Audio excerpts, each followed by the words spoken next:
नमस्कार।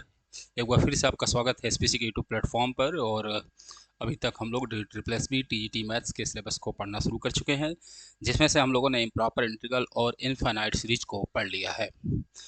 और alternating series का एक लेक्चर हो गया है, जिसमें हम लोगों ने लेबनिज टेस्ट की बात की थी। आज हम लोग जो है वो अल्टरनेटिंग सीरीज का दूसरा लेक्चर पढ़ेंगे, जिसमें एब्सोल्युटली और कंडेंसली कन्वर्जेंट हमें पढ़ना है, जहाँ से आपके एग्जाम में सबसे ज़्यादा क्वेश्चन पूछे जाते हैं। अगर आप प्रीवियस ईयर का पेपर उठाएंगे तो अब्सोल्युटली और कंडेंसली कन्वर्जेंट सीरीज से क्वेश्चन पूछे गए हैं। साथ ही साथ में अगर आपने इन्फिनाइट सीरीज का वीडियो नहीं देखा है तो कृपया करके वो वीडियो जरूर देख लें।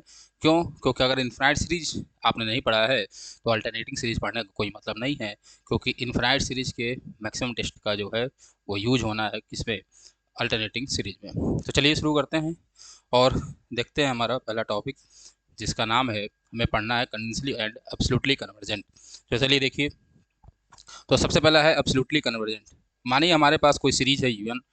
अगर हमारे पास कोई सीरीज है यूएन, एन बराबर 1 to इन्फिनिटी, यूएन कोई हमारी क्या है, सीरीज है। ठीक है। अगर ये एब्सोल्युटली कन्वर्जेंट होगा कब होगा, जब व्हेन व्हेन सिग्मा एन बराबर 1 to इन्फिनिटी मॉड यूएन जो होगा वो भी क्या हो, कन्वर्जेंट हो। वो भी क्या हो बच्चे, कन्वर्जेंट हो। यानी अगर एब्सोल्युटली कन्वर्जेंट की बात आपसे की जाएगी तो उसमें साफ साफ होना चाहिए कि अगर आप मॉड यूएन की करें, मॉड यूएन करें तो मॉड यूएन जो होगा वो क्या हो, कन्वर्जेंट हो। अगर मॉड यूएन कन्वर्जेंट हो जाएगा तो हमारा काम बन जाएगा और सीरीज क्या कहलाएगी, एब्सोल्युटली कन्वर्जेंट कहलाएगी।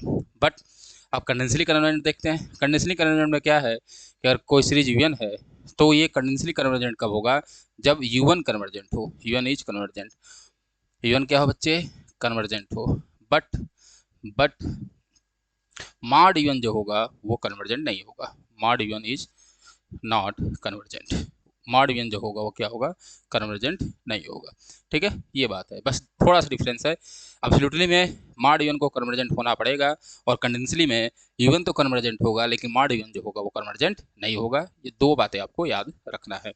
ठीक है, चलिए अब देखिए ध्यान से, यहीं पर मैं एक और बात बता दूं, नोट कर लीजिए। नोट ये कहता है, नोट, अगर कोई एब्सोल्युटली कन्वर्जेंट है, ठीक है, every absolutely convergent series convergent. अगर कोई भी एब्सोल्युटली कन्वर्जेंट सीरीज है तो वो क्या होगा बच्चे, वो कन्वर्जेंट होगा।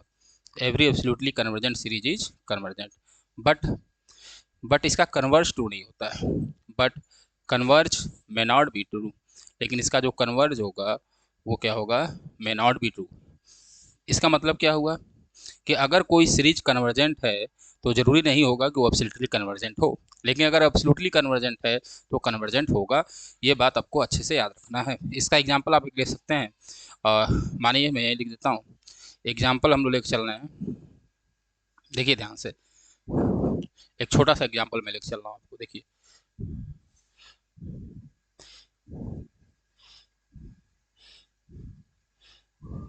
चलो, जैसे मानो मैंने एक सीरीज लिया, -1 के पावर n-1 और 1/n। ठीक है, कल ही हम लोगों ने लेबनिज टेस्ट पढ़ा था और लेबनिज टेस्ट से ये सीरीज क्या थी भैया, कन्वर्जेंट थी। तो ये सीरीज कन्वर्जेंट तो है, बट ये सीरीज जो है एब्सोल्युटली कन्वर्जेंट नहीं है। बट सीरीज जो है, series is not AC. AC का मतलब एब्सोल्युटली कन्वर्जेंट। देख सकते हैं, जब इसका आप मार लेंगे तो बचेगा, जैसे ही मार लेंगे तो 1/n बचेगा, सिग्मा 1/n।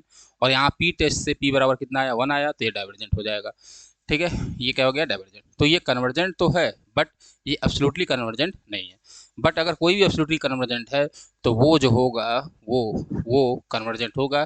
बट अगर कोई कन्वर्जेंट है तो जरूरी नहीं होगा कि वो एब्सोल्युटली कन्वर्जेंट हो। चलिए चलिए, ये क्वेश्चन देखिए, इसमें आपको बताना है कि मोनोटोनिक डिग्री कंडीशनली कन्वर्जेंट है कि एब्सोल्युटली कन्वर्जेंट है, इसको देखना है। तो चलिए चेक करते हैं। सबसे पहले यूएन लिखिए। तो यूएन बराबर क्या होगा बच्चे, सिग्मा यूएन बराबर होगा सिग्मा n/n² + 1। ठीक है, अब हमको इसको चेक करना है कि कंडीशनली कन्वर्जेंट है कि एब्सोल्युटली कन्वर्जेंट है। ठीक है, एब्सोल्युटली कन्वर्जेंट चेक करना बहुत आसान होता है, आप मॉड ले लीजिए तुरंत चेक हो जाएगा। बट कंडीशनली कन्वर्जेंट चेक करने के लिए आपको लेबनिज टेस्ट लगाना पड़ेगा और मॉड यूएन को कन्वर्जेंट नहीं है ये दिखाना पड़ेगा। तो सबसे सबसे पहले देखिए मोनोटोनिक डिक्रीजिंग है कि इंक्रीजिंग है, सबसे पहले यही देख लीजिए। तो आप ये देख सकते हैं, ठीक है, n/n² + 1 है, तो सिंपल सी बात है, सबसे पहली बात तो ये मोनोटोनिक मोनोटोनिक डिक्रीजिंग है। कैसे चेक करोगे, कैसे चेक करोगे? तो चेक करने का आसान तरीका है कि U1 में से U1 प्लस वन घटाओ और ही ग्रेटर देन जीरो आ जाए। ठीक है, तो घटा सकते हो तो होगा n, और फिर होगा n स्क्वायर प्लस वन, फिर होगा माइनस n प्लस वन, और फिर n प्लस वन का होल स्क्वायर, और फिर होगा प्लस वन। ठीक है, और जब सॉल्व करोगे तो ये पास टू आएगा ही आएगा, आप कर सकते हो, चेक कर सकते हो। तो ये तो मोनोटोनिक डिक्रीजिंग सीक्वेंस है। अब क्या करना होगा, आपको करना होगा limit n tends to infinity. ठीक है, UN, अब देखो तो होगा limit n tends to infinity, ठीक है, n upon n square plus one. अब इसकी लिमिट निकालोगे तो होगा limit n tends to infinity. ठीक है, कॉमन लोगे तो यहाँ बचेगा वन अपॉन n, और बचेगा one plus one by N, ये बचेगा। और जैसे लिमिट निकालोगे तो ये जीरो आ गया। तो पहली बात तो ये हो गया कि ये क्लियर हो गया कि UN जो होगा वो क्या होगा, कन्वर्जेंट होगा, यानी सिग्मा UN इज कन्वर्जेंट। ठीक है, सिग्मा UN इज कन्वर्जेंट, ये बात तो सत्य है। अब आपको दिखाना होगा कि मॉड UN जो होगा वो कन्वर्जेंट नहीं है तो कंडेंसली होगा, और अगर मॉड UN भी कन्वर्जेंट हो गया तो एब्सोल्युटली होगा। तो चेक कर लेते हैं मॉड UN। तो जब जैसे ही इसमें मॉड लगाओगे तो इसमें जो भी नेगेटिव टर्म होंगे वो पॉजिटिव हो जाएंगे, यानी सारे पॉजिटिव हो जाएंगे। तो ये सीरीज आप पॉजिटिव टर्म बन जाएगा। हो गया सिग्मा UN बराबर, ये बचा n upon n square plus one. ठीक है, जैसे ही मॉड लेंगे तो ये बचेगा। ठीक है, तो मॉड हमने लगाया। अब देखो ध्यान से, ये बन गया सीरीज ऑफ पॉजिटिव टर्म, और इनफाइनाइट सीरीज में हम लोग जितने भी टेस्ट पढ़े हैं और सीरीज ऑफ पॉजिटिव टर्म के लिए ही पढ़े हैं, तो यहाँ से अब इनफाइनाइट सीरीज अप्लाई हो जाएगी, इसलिए इनफाइनाइट सीरीज पढ़ना भी बहुत जरूरी है। तो क्या कौन सा टेस्ट लगाओ, तो n बराबर हुआ n upon n square plus one. Common ले लो ऊपर से n, तो जैसे कॉमन लोगे तो वह n one upon n square plus one by n, कोई दिक्कत नहीं, n से n क्या हुआ कैंसिल, तो वन बाई एन और one plus one by N, ये हो गया, कोई दिक्कत नहीं सर। अब जैसे ही limit n tends to infinity आप रखेंगे, ठीक है, तो इसको फाइनाइट आना चाहिए। कंपेरिजन टेस्ट लगा लीजिए पहली बात तो। अब देखो ध्यान से, तो अब यहाँ पे कंपेरिजन टेस्ट लगाने के लिए क्या करेंगे, तो आप VN चूज कर लेंगे, क्योंकि ये सब पढ़े हैं इसलिए मैं इसमें बहुत डिटेल में नहीं घुसूंगा। ये आएगा वन बाई एन, और जैसे लिमिट UN अपॉन BN करोगे तो इसकी वैल्यू वन आ जाएगी, लिमिट निकालोगे तो अब क्या हुआ, UN और BN का सेम नेचर होगा। VN आया वन बाई एन, तो P टेस्ट से P बराबर कितना हुआ, वन, तो ये हो जाएगा डाइवर्जेंट। ये क्या हुआ बच्चे, डाइवर्जेंट हुआ। अगर ये डाइवर्जेंट हुआ तो सिंपल सी बात, ये भी क्या होगा बच्चे, डाइवर्जेंट होगा। तो मॉड UN जो हुआ वो क्या हुआ, कन्वर्जेंट नहीं है, ये क्या है, डाइवर्जेंट। और अगर ये डाइवर्जेंट है तो सिंपल सी बात है, ये बात तो सत्य हो गई कि ये जो होगी वो क्या होगी, CC होगी। CC का मतलब कंडेंसली कन्वर्जेंट होगा। अब इसको इतने डिटेल में नहीं बताया गया, क्यों नहीं बताया गया, क्योंकि ये ऐसे सारे क्वेश्चन, बहुत सारे क्वेश्चन आपको करा दिए गए हैं, इसलिए इसको बताया नहीं जा रहा। चलिए नेक्स्ट क्वेश्चन देखते हैं। क्वेश्चन नंबर ये सबसे पहले और देखते हैं कंडेंसली कन्वर्जेंट का। अरे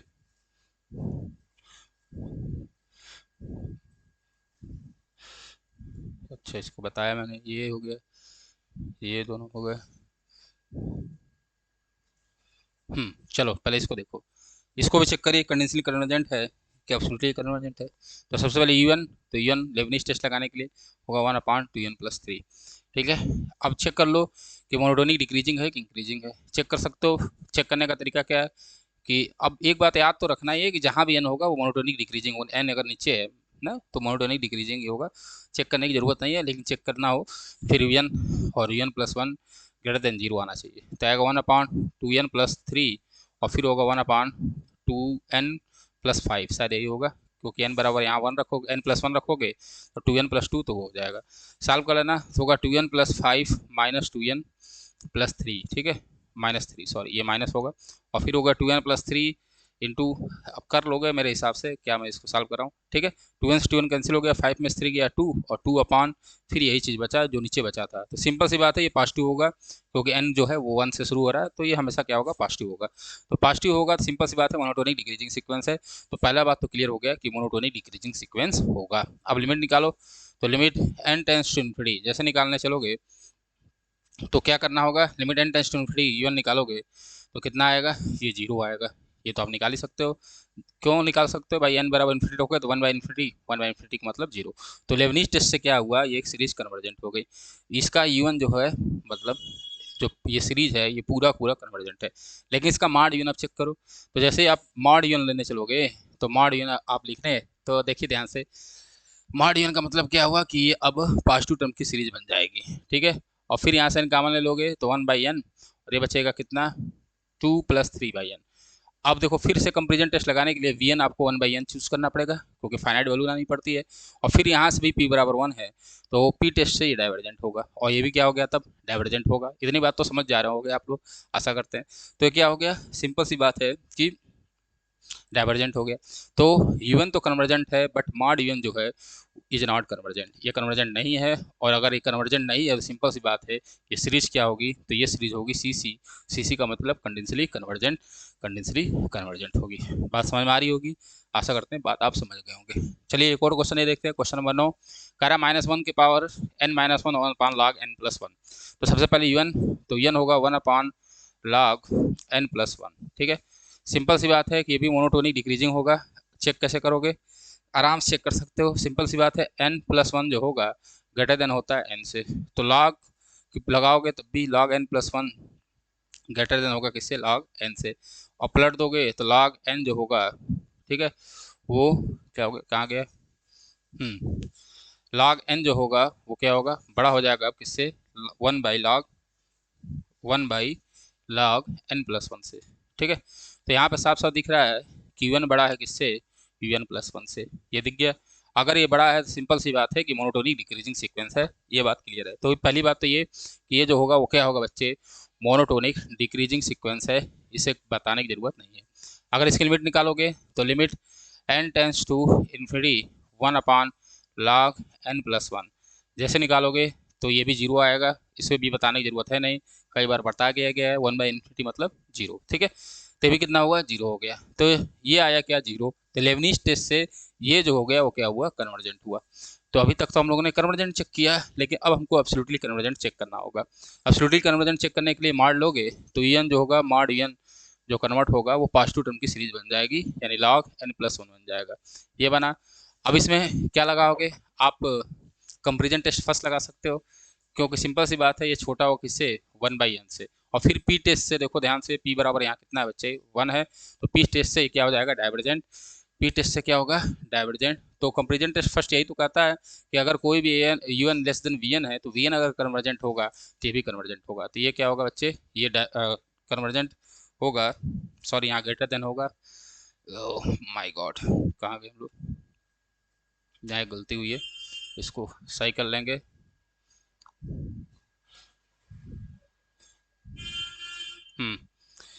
यहाँ ग्रेटर देन होगा, अरे यार, चलो ये ग्रेटर देन होगा किससे, 1/n से। ठीक है, 1/n से बड़ा होगा 1/log n+1। ठीक, कर लेंगे, कोई दिक्कत नहीं सर। तो फिर वही 1/n जो होगा वो क्या होगा, डाइवर्जेंट होगा, तो ये भी क्या होगा, डाइवर्जेंट होगा। ये बहुत ही छोटी सी बात है कि पी टेस्ट से 1/n इज क्या होगा बच्चे, डाइवर्जेंट होगा। और ये डाइवर्जेंट अगर हुआ तो सिंपल सी बात है, सिंपल सी बात है कि ये भी क्या होगा बच्चे, डाइवर्जेंट होगा।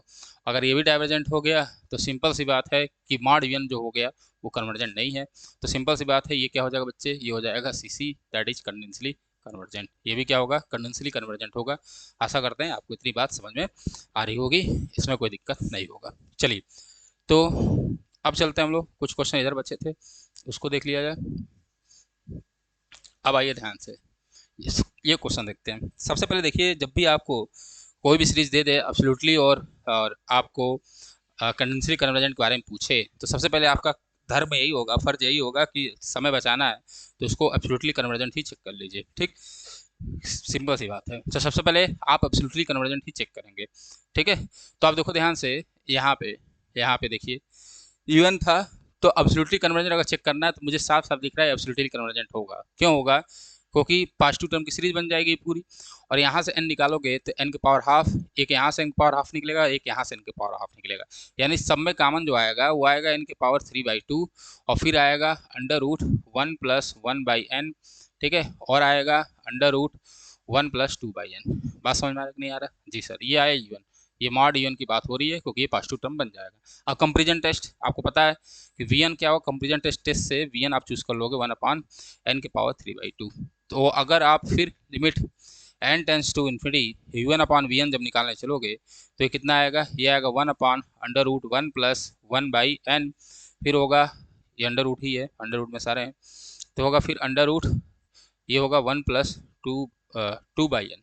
ठीक है, और लिमिट क्या निकाल लो, n टेंस टू इन्फिनिटी निकाल लो। तो यहाँ देखो इन्फिनिटी रखोगे तो 1 होगा, तो ये आ गया 1। 1 का मतलब क्या है बच्चे, फाइनाइट। तो क्या कहता है कंपेरिजन टेस्ट सेकंड, मैं एक बार फिर से यहाँ बता दे रहा हूँ कि ये भाई कंपेरिजन टेस्ट से यही कहता है कि अगर वीएन कन्वर्जेंट होगा तो यूएन भी कन्वर्जेंट होगा। वीएन क्या कन्वर्जेंट है कि नहीं है, हाँ सर है, को क्योंकि पी बराबर है 3/2 और 3/2 होता है ग्रेटर देन 1। तो ये क्या होगा बच्चे, कन्वर्जेंट होगा। यानी ये कन्वर्जेंट हुआ तो जो मॉड वाला फंक्शन है, मॉड यूएन जो होगा, mod UN is also convergent, ये कन्वर्जेंट हो गया। अब आप बताओ ये कब कब किसकी कंडीशन है, जब ये मॉड यूएन कन्वर्जेंट हो जाता है तो यूएन क्या होगा, तो सिग्मा यूएन जो होगा is S that is absolutely convergent.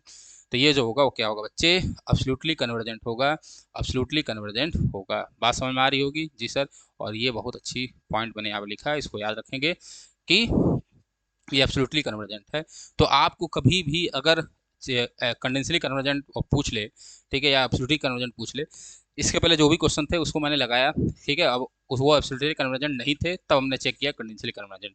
हालांकि चेक करने की जरूरत भी नहीं है, ऐसे क्वेश्चन आएंगे ही, अगर वो एब्सोल्युटली कन्वर्जेंट नहीं है तो सिंपल सी बात हो कंडेंसली कन्वर्जेंट होगा, ठीक है। ऐसे होंगे क्वेश्चन, ऐसे आएंगे। बट आपको अगर जब भी लगाना हो सबसे पहले आप इसको इनफाइनाइट सीरीज वही पॉजिटिव टर्म में बना लीजिए, सीरीज आप पॉजिटिव टर्म, और चेक कर लीजिए। जैसे ही चेक करोगे अगर कन्वर्जेंट है तो भाई एब्सोल्युटली कन्वर्जेंट होगा और आपका आंसर तुरंत मिल जाएगा। बात समझ में आ गई होगी जो मैं बताने की कोशिश कर रहा हूँ। चले आगे बढ़े जी सर। अगला फिर देखो, फिर वहीं पे यहाँ पे वही कॉन्सेप्ट कि आप पहले एब्सोल्युटली कन्वर्जेंट को चेक करिए। तो अगर आप यूएन लोगे, मॉड यूएन लोगे, तो ये सीरीज आप पॉजिटिव टर्म बनेगा, तो ये बन जाएगा sine n alpha upon n q. अब ये क्वेश्चन हम लगा चुके हैं इनफाइनाइट सीरीज में। इसमें कौन सा कॉन्सेप्ट लगाइए आप, कंपेरिजन टेस्ट फर्स्ट लगाइए। क्यों, क्योंकि हमको पता है साइन एन अल्फा और अपान एन क्यू ये हमेशा छोटा होगा किससे, 1/n क्यू से। क्यों, क्योंकि साइन की मैक्सिमम वैल्यू होगी 1 और -1 और 1 के बीच में साइन की वैल्यू होती है मिनिमम -1 और 1। तो सिंपल सी बात है 1 से जितनी भी छोटी वैल्यू रखते जाएंगे तो ये और छोटा होता जाएगा, ये तो बड़ा ही रहेगा। बात समझ में आए। और एक समय क्या होगा 1 होगा तो ये बराबर भी होगा। तो सिंपल सी बात है इससे तो छोटा ही होगा। तो कंपेरिजन टेस्ट यही कहता है कि अगर u1 is less than bn है, u1 अगर लेस देन क्या है बच्चे, bn है, तो आपको कुछ नहीं करना है। अगर vn कन्वर्जेंट है, अगर वीएन क्या है, कन्वर्जेंट है, तो वीएन भी कन्वर्जेंट होगा। अब यहाँ से देखो ध्यान से, ये वीएन है, मतलब बीएन है, बीएन के बाद यहाँ पी बराबर कितना बच्चे 3 है और ग्रेटर देन 1 है, तो ये क्या होगा बच्चे, कन्वर्जेंट होगा। क्या होगा, कन्वर्जेंट होगा। तो ये तो कन्वर्जेंट हो गया। तो सिंपल सी बात, ये भी क्या होगा बच्चे, कन्वर्जेंट होगा। और जैसे ही मॉड कन्वर्जेंट होता है तो ऊपर वाले भाई साहब क्या होंगे, एब्सोल्युटली कन्वर्जेंट होंगे। क्या होंगे, एब्सोल्युटली कन्वर्जेंट होंगे। इसी तरह यहाँ पर कॉस अल्फा होता है अपान एन क्यू, N4 कुछ भी होता है, N2 तब भी क्या होता है, कन्वर्जेंट होता है। ठीक है, बात समझ में आ रही कि नहीं, ये सारे क्या होंगे, कन्वर्जेंट होंगे। यहाँ पे भी देखो n इंटू रूट एन है तो n के पावर 3/2 हो जाएगा, और पी टेस्ट से यहाँ पर 3/2 आएगा जो कि ग्रेटर देन 1 होगा, तब भी क्या होगा, कन्वर्जेंट होगा। कास अल्फा रखोगे तब भी वही बात होगी। तो ये बात समझ गए होंगे कि ये कैसे हम लोग चेक करते हैं एब्सोल्युटली कन्वर्जेंट और कंडेंसली कन्वर्जेंट। ठीक, अब देखिए ये भी हो गया है क्वेश्चन, ये भी क्वेश्चन हम लोग लगा लिया। अब आप देखिए ध्यान से, तो आपके पास इतने क्वेश्चन मैंने लिख के लाए हैं, इसको आप लगा कर चेक करिएगा। ठीक है, पहला सब दिख रहा है कि एब्सोल्युटली कन्वर्जेंट होगा, एएस होगा, मैं बता दे रहा हूँ, आप चेक कर लेना। ठीक है, एएस है ये भी एएस होगा। ठीक है, एब्सोल्युटली कन्वर्जेंट होगा। ये इसके बारे में आप बताइए क्या होगा, तो ये कंडेंसली कन्वर्जेंट होगा, सीसी होगा, ये होगी सीसी। ठीक है, अब कैसे होगा आप बता लीजिएगा। ठीक, इधर चलिए, ये 2/1 स्क्वायर -3/2 स्क्वायर फिर 4/3 स्क्वायर। तो इसका अगर एनथ टर्म लिखोगे, एनथ टर्म होगा -1 के पावर n-1 और ऊपर 2 है, ऊपर क्या बच्चे 2 है, तो n+1/n का स्क्वायर देख रहे हो। तो n+1 है और फिर है हमारे पास n का स्क्वायर। ठीक है, ये हमारा इसका आया कौन सा, ये चलो ये आया। अब देखो ध्यान से, ये कौन सी क्या होगा, ये साफ साफ दिख रहा है कि ये भी होना चाहिए एन, हाँ तो ये होगा सीसी। ये भी क्या होगा, क्या होगा, सीसी होगा, लगा लीजिएगा। कैसे सीसी होगा, कंडीशनली कन्वर्जेंट होगा, बताएंगे। ठीक है, ये क्वेश्चन हम लोग फिर सीरीज ऑफ पार्शियल टर्म में लगाए थे, तो कन्वर्जेंट नहीं होता है। तो जब कन्वर्जेंट नहीं होगा तो भी क्या होगा, सीसी होगा, चेक कर लीजिएगा आप लोग। ठीक है, तो इतना काम आप कर सकते हैं। इस क्वेश्चन को अगर सीसी दिखाना है, लेवनिज टेस्ट लगाना होगा, तो इसको रेशनलाइज कर दीजिएगा, यानी नीचे आ जाएगा 1/n² + 1 + n आ जाएगा नीचे। ठीक है, फिर वो हो जाएगी मोनोटोनिक डिक्रीजिंग और फिर लिमिट निकालेंगे तो 0 आएगा। तो ये इतने क्वेश्चन, इसकी प्रैक्टिस जरूर कर लीजिएगा। ठीक है, मैंने लिख दिया है क्या होगा, और आप देख के बता सकते हैं। आप भी अगर प्रैक्टिस करेंगे तुरंत देख के बता देंगे, बस आपको इनफाइनाइट सीरीज आना चाहिए कि ये जो है क्या है, एब्सोल्युटली कन्वर्जेंट है कि कंडेंसली कन्वर्जेंट है, ये आपको देख के ही अंदाजा हो जाएगा, उसमें कुछ सोचना नहीं पड़ेगा। ठीक है, तो आशा करते हैं आज की आपकी बात समझ में आई होगी। कल अल्टरनेटिव सीरीज का लास्ट लेक्चर होगा, जिसमें हम लोग कुछ इंपॉर्टेंट रिजल्ट के बारे में पढ़ेंगे, और साथ ही साथ में एवेल टेस्ट थोड़ा बहुत पढ़ लेंगे, वही सेम होता है। एवेल टेस्ट भी उसका भी सेम है। ठीक है, कोई बहुत बड़ा झंझट नहीं है, एवेल टेस्ट कर लीजिए। ठीक है, क्योंकि एवेल टेस्ट में कहीं भी एब्सोल्युटली कन्वर्जेंट की बात नहीं कही गई है, तो पूछेगा कन्वर्जेंट है कि डाइवर्जेंट है, तो सिम इनफाइनाइट सीरीज का ही कॉन्सेप्ट लगाएंगे तो लग जाएगा। डिजिटल टेस्ट भी का सेम कॉन्सेप्ट लगाएंगे तो लग जाएगा। कुछ छोटी मोटी बातें बतानी है, ठीक है, वो बताएंगे, और कल जो है हमारा लेक्चर समाप्त हो जाएगा। आज के लिए बस इतना ही। अगर वीडियो पसंद आ रही हो तो शेयर जरूर करें। जय हिंद, जय भारत।